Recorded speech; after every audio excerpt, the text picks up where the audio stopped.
Hey everybody, it's John here. I want to talk to you about staying safe during the summer with regards to heat-related injuries. So why is this important?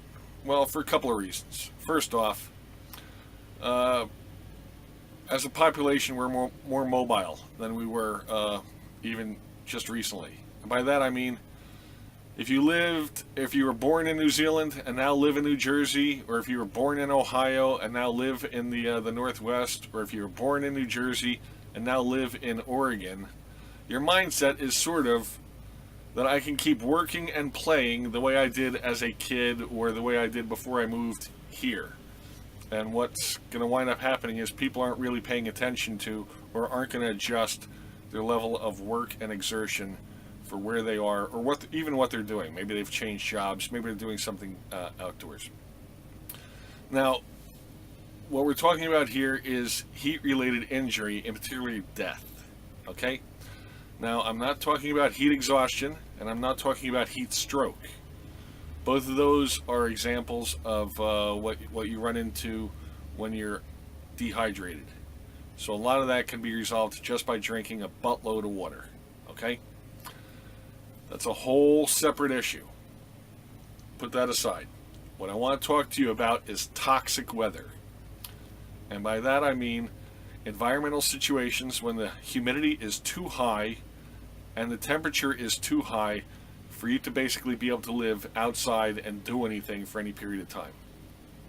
Now, here's a statistic I found last night that I hope will emphasize the point here.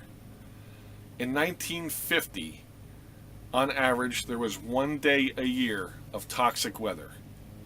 For example, toxic weather, if it's 90 degrees Fahrenheit at 100% humidity, your body can't cool itself sufficiently, and what winds up happening is you wind up cooking yourself.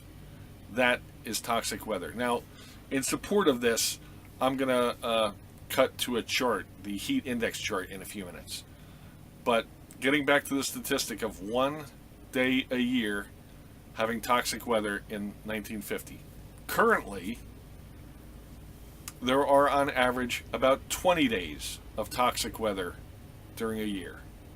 Again, that's weather that if you're outside playing or working or exerting yourself, you stand a pretty good chance of dying. You can't drink enough water to stay alive in that kind of environment.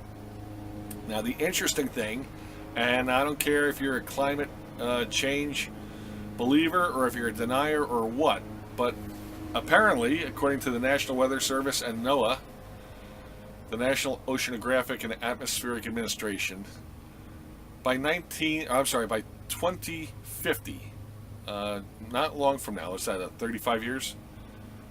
On average, the United States will see 167 days a year of toxic weather. Now, that's not to say that if you live in Bangor, Maine, you're going to have half a year of deadly weather. But depending upon where you live and the summer climate conditions, this is something you want to be aware of. Now, let's back up for a minute. Who needs to be aware of this? If you got kids and they're playing outside, as a parent, you need to be aware of the environment that your kids are going out there and playing in. If you're a coach and you're training your kids during the summer, if it's a late August football practice, when toxic weather is a possibility, maybe that's when you want to go into the locker room and talk about the playbook for a bit.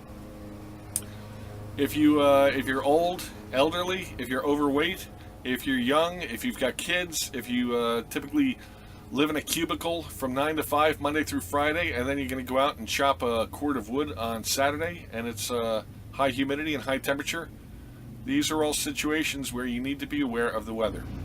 Now, a lot of news stations will talk about the heat index during the summer. If they don't, what I encourage you to do is email your weatherman and ask him to start mentioning the heat index value when it's of relevance. Just a thought. And actually, I've emailed our weather guy a couple of times, and he writes back and is very friendly, so it's good fun there. Anyway, so let's look at the heat index chart, and I'll come back with some final thoughts. All right, as you can see, this is the heat index chart that I downloaded a few minutes ago from the National Oceanographic and Atmospheric Administration, NOAA for short. And in case you don't understand what you're looking at, let me give you a quick breakdown. Obviously, on the left-hand side in that column, we go from 40 up at the top down to 100. That's your relative humidity. And that's a value that you can either find on a website like weather.com, or they'll typically talk about it during the weather report on the news. Across the top, obviously, you've got the temperatures ranging from 80 to 110. Now let's talk about those colored zones. The lightest yellow is what are they describing as a caution zone. That's a situation, an environment where you'd want to be drinking water and just be aware of how you feel. As you move to the more mustard colored and then into the orange, this is as they're describing as extreme caution and a danger situation. However, the dark red is basically toxic. As I said earlier, and you can Google this to verify for yourself, you can't survive in that environment. So what does that mean? That means, and it's not uncommon during the summer for you to see 100-degree temperatures, right? It'll be 100 degrees, even if it's if the ambient temperature is, or the air temperature is 95 or 90. If you're playing basketball on a asphalt surface or something, the reflective temperature there could be well over 100 degrees. So go over to the 100-degree mark along the top, and now the question is the humidity over 55%? If it is, then your body feels like it's in a 130-degree environment, and you can't survive in that. There's no way around it.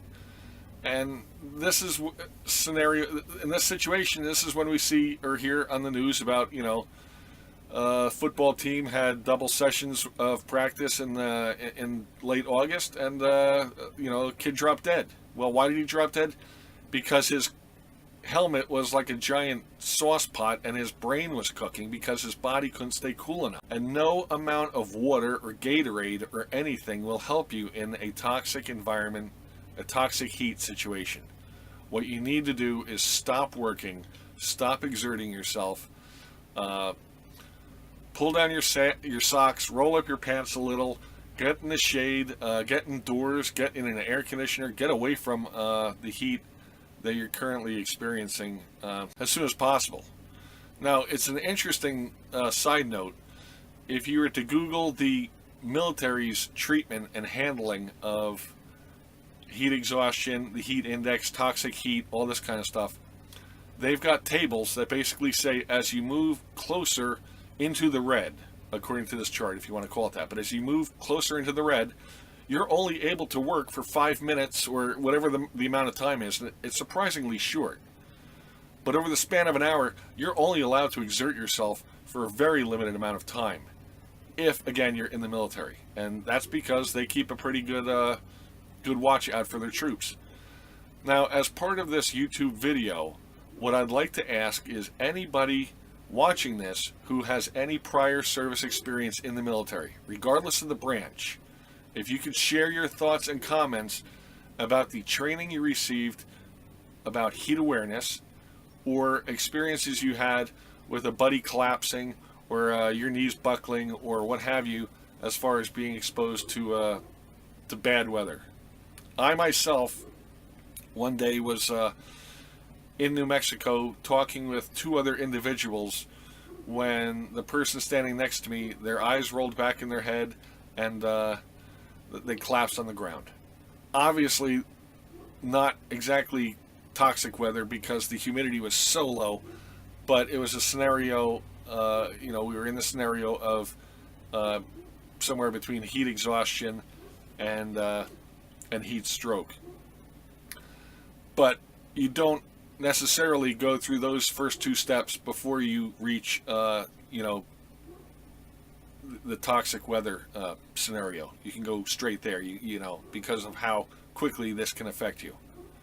So you can download this chart. What I encourage you to do is, again, if you've got kids, put it on the refrigerator. Print it out, put it on the refrigerator, and talk to your kids about how they feel in the summer, in the weather. If you're a landscaper, if you've got a crew, If you're a boss, if you've got guys out there in the field working on your behalf, I encourage you to download this. Maybe put a copy of this on everybody's dashboard in the truck. It's better to be safe than sorry. It's better to have a job take a little longer than to have somebody die as a result of heat exposure. What else can I tell you? That may be about it. If you have any questions, feel free to leave them. If you have any comments, as I said, I really encourage comments because I think this is a subject that everybody needs to be discussing and we all need to be aware of as we move into the summer. Do me a favor, subscribe, and if you don't subscribe, and if you don't leave comments, and if you don't do anything else, please share this. Share this with everybody you know, because everybody has the potential of being affected by toxic heat during the summer. That's about it. Have a good day. We'll talk to you later. Shelka04 out.